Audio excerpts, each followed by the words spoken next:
Friends, welcome back. मैं श्याम कुमार सिंह आप सभी का स्वागत करता हूं। कल के वीडियो में आपका क्वेश्चन नंबर 1 और 3 साफ नहीं दिख रहा था, उसमें आवाज़ भी नहीं थी, इसलिए आज हम उसको पुनः आपको बताने जा रहे हैं। देखिए, question number 1, answer this question in a few words or a couple of sentences each. तो प्रत्येक प्रश्नों का उत्तर कुछ शब्दों में या एक शब्दों में दीजिए। How old are Margie and Tommy. Margie और टॉमी की उम्र क्या थी? Margie is 11 and Tommy is 13 years old. Margie की उम्र 11 वर्ष और टॉमी की उम्र 13 वर्ष थी। What did मार्जी right in her diary.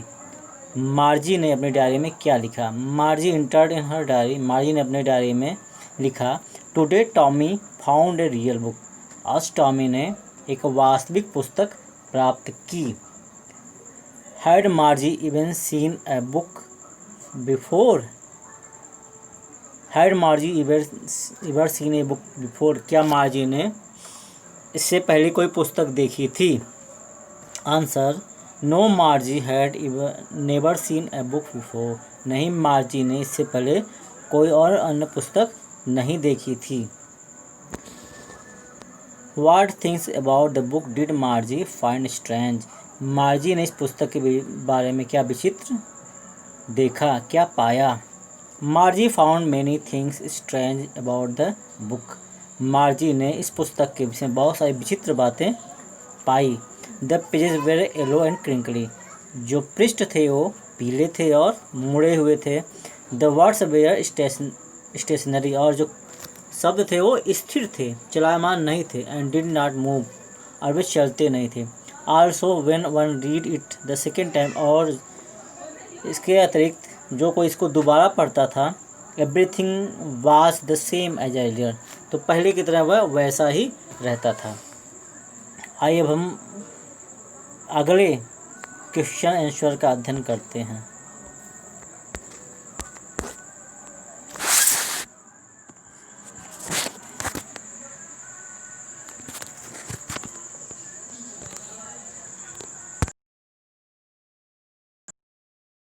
Important questions, passage based question, गद्यांश पे आधारित questions. Read the following extract carefully and choose the correct option. Margie even first time. Margie even से लेकर फर्स्ट टाइम तक पेज नंबर 3 पर ये है।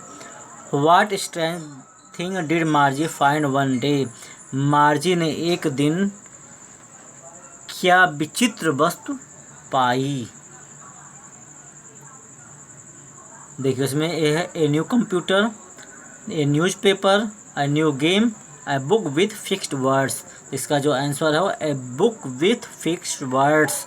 उसने एक स्थिर शब्द वाले पुस्तक को प्राप्त की। Question number 2, how is the old book different from E book. जो पुरानी पुस्तक थी वह ई बुक से कैसे भिन्न थी? Can not be read on computer. Computer पर पढ़ी नहीं जा सकती थी। Has non moving fixed words.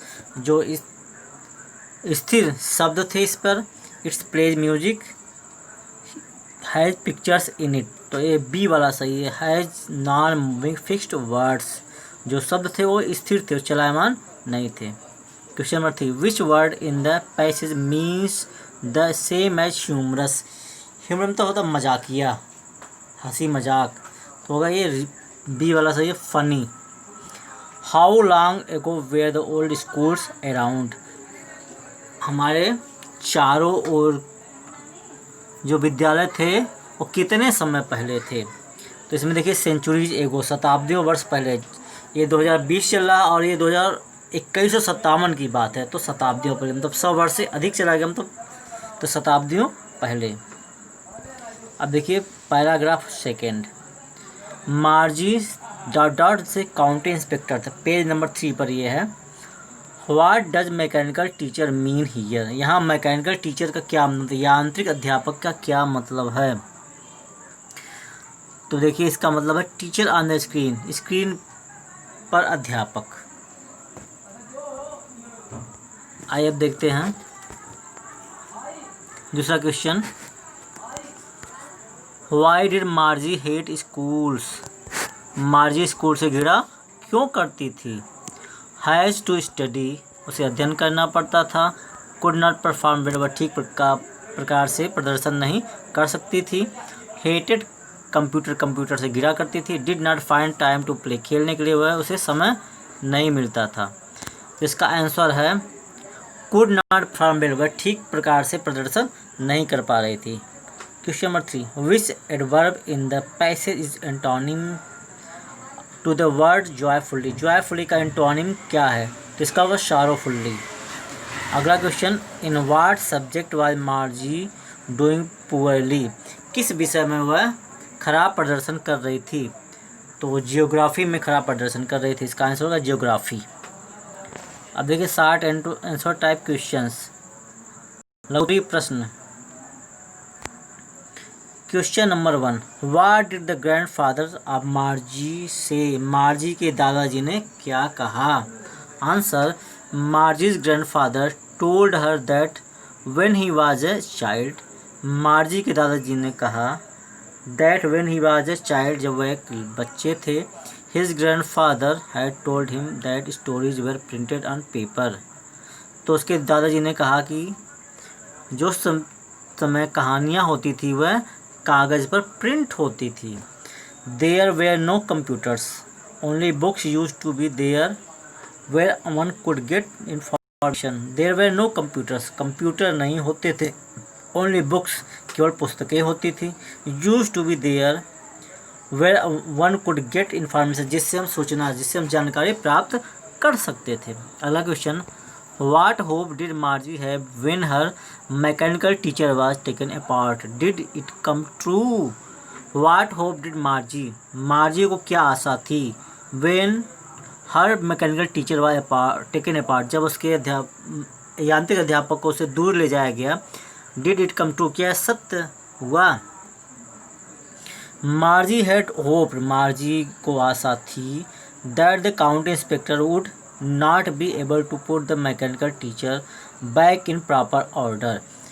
मार्जी को यह आशा था कि जो क्षेत्रीय निरीक्षक हैं उस यांत्रिक अध्यापक को ठीक प्रकार से व्यवस्थित नहीं कर पाएंगे और उसे सही क्रम में नहीं रख पाएंगे। And it would be taken out from some time to be repaired, और उसे कुछ समय के लिए ठीक करने के लिए ले जाया जाएगा। No it didn't come true, लेकिन ये सत्य नहीं हुआ। Because he made it all right at the very place there, क्योंकि उसने बहुत कम समय में ही सही कर दिया। Question number 3, for what has the phrase a special building been used? Special building been used का यहाँ पर क्या मतलब है? The phrase special building has been used for the old kind of schools. The phrase वाक्यांश special building, विशेष भवन का यहाँ पे मतलब है for the old kind of schools, पुराने ढंग की विद्यालय। Where are the kids and the teachers केम, जहाँ पे सभी बच्चे और अध्यापक आते थे। In this futuristic age Margie's school is next to her bedroom, जबकि भविष्य में यह मार्जी का जो विद्यालय है उसके शयन कक्ष के बगल में है। C mentions or imagines the schools being held a separate building. C mentions or imagine, वह इसको मेंशन करती है, इसकी कल्पना करती है कि school being held in A separate building, विद्यालय को एक अलग बिल्डिंग, एक अलग भवन में होना चाहिए। Why was Margie's mother particular about the regular study hours of kids? Margie के माँ का एक विशेष क्या भावना थी कि बच्चों के लिए एक निश्चित घंटे होने चाहिए।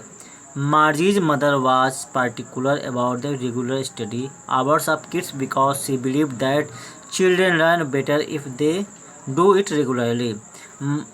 मार्जी के माँ का एक विशेष भावना थी कि बच्चों के लिए एक निश्चित पढ़ने का समय होना चाहिए, बिकॉज सी बिलीव्ड, क्योंकि उनको विश्वास था, that children learn better if they do it regularly, बच्चे ठीक प्रकार से सीखते हैं यदि उनके लिए एक नियमित समय हो।